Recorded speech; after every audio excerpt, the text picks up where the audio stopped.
নমস্কার, welcome back সবাইকে poem star blogs চ্যানেলে। আজকে সবেমাত্র মোহনবাগান বনাম ইস্ট বেঙ্গল ঐতিহাসিক ডার্বি ম্যাচ শেষ হলো।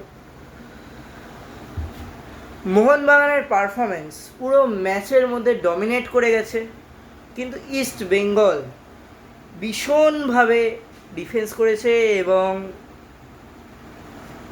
ওরা কাউন্টার অ্যাটাকে যাচ্ছিল, যেটা কিনা ওদের বিশাল বড় প্লাস পয়েন্ট। এবং মোহনবাগান প্রতিটা টাইম, প্রতিটা সেকেন্ড মোহনবাগানের ডিফেন্স রক সলিড ডিফেন্স ছিল।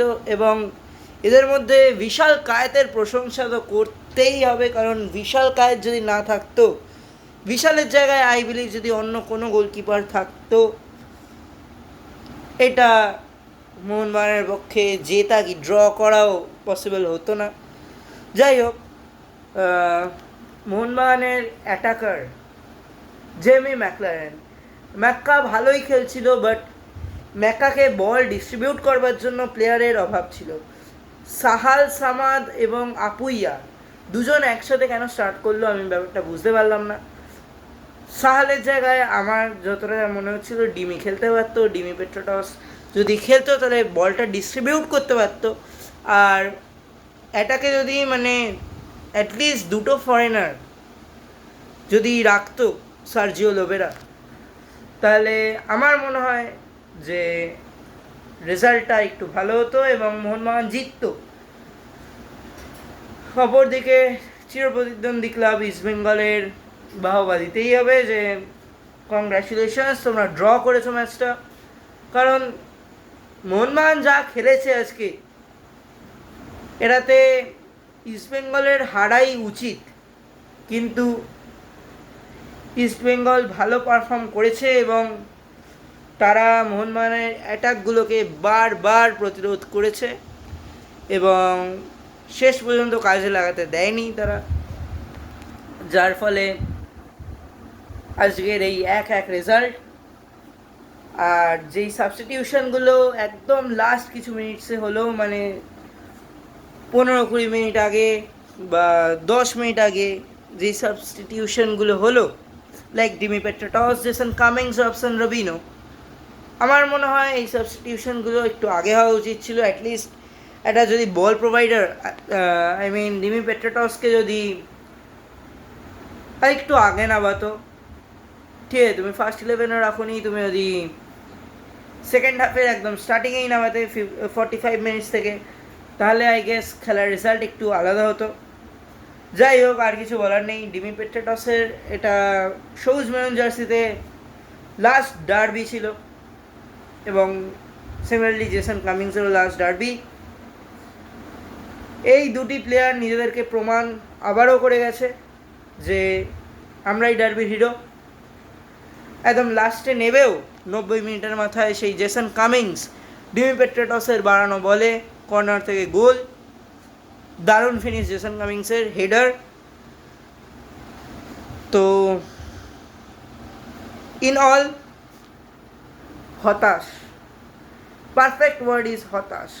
মোহনবাগানের এই খেলা দেখে সকল মোহনবাগানি সমর্থকরা হতাশ হয়েছে আজকে, যে এতগুলো ম্যাচ, এতটা বল পজিশন, এতগুলো পাসেস, এতগুলো অ্যাট্যাকস, বাট নো রেজাল্ট।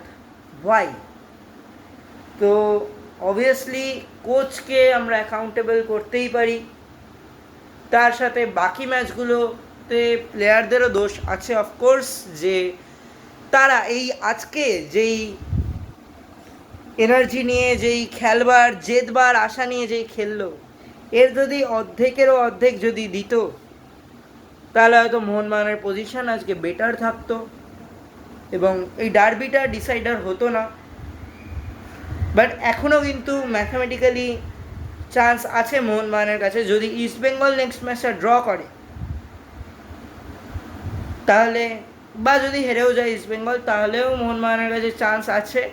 বাট এটা কখনোই মোহনবাগান সুলভ নয়, কারণ মোহনবাগান কখনো অন্য টিমের ওপর ডিপেন্ড করে লিগ জিততে চায় না।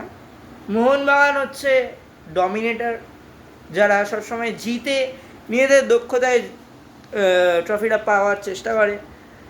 বাট যতই হোক, আজকে কোচ প্লেয়ার্স সেই জয়টা দিতে পারেনি। তো অবশ্যই কোচের ওপর প্রশ্ন উঠবে এবং আগামীতে মোহনবাগানের নেক্সট প্লেয়ার্স কারা হবে সেটা নিয়েও প্রশ্নচিহ্ন। ডিমি পেট্রাটস আর থাকছে না মোহনবাগানে, এটা 99.99% শিওরিটি দিয়ে বলতে পারি। এবং জেসন কামিন্সও থাকছে না। সকল মোহনবাগান সমর্থকদের জন্য এটা একটা হার্ট ব্রেক, অবশ্যই হার্ট ব্রেক। ডিমি পেট্রাটসের মতো একটা প্লেয়ার, যে কিনা more than a player, of course emotion, সে এই ব্যাচটার অর্থটা বুঝেছে এবং সমর্থকদের এত কাছের মানুষ ডিমি পেট্রাটস হয়ে উঠেছিল এই কয়েক বছরের মধ্যে। সত্যি তার রোলটা অনস্বীকার্য এবং আমার জন্য, মানে আমার কাছে ডিমি পেট্রাটসের মানে আরও একটু ক্লোজ। কারণ আপনারা হয়তো সকলেই জানেন, ইনস্টা থ্রু দিয়ে বা ইউটিউবেও আমি অনেকবার পোস্ট করেছি যে এই ডিমি পেট্রাটসের দেওয়া টিকিটে আমি খেলা দেখতে যাচ্ছি। ডিমি পেট্রাটসের সাথে অ্যাকচুয়ালি আমার পার্সোনাল কিছু টক্স, লাইক পার্সোনাল কানেকশন কিছু জড়িয়ে আছে তার সাথে, এবং তাকে সবুজ ময়ন জার্সিতে আর দেখতে না পাওয়া সত্যি দুঃখজনক। এবং এই ডিমের জায়গাটা আগামীতে কে নেবে সেটাও একটা বড় প্রশ্নচিহ্ন। চলুন লাস্ট পর্যন্ত জয় মোহনবাগান দিয়ে শেষ করি। আশা করি মোহনবাগানের এই প্লেয়াররা নেক্সট ম্যাচটাতে নিজেদের যদি এই ফর্মটাও যদি দেয়, তাহলে আশা করি ইস্টবেঙ্গল এখন 5 গোলের জিডিতে এগিয়ে আছে। যদি মোহনবাগান 5-6 গোল দিয়ে জিততে পারে, তাহলে একটা ঐতিহাসিক জয় হতে পারে মোহনবাগানের। দেখা যাক কি হয়। জয় মোহনবাগান।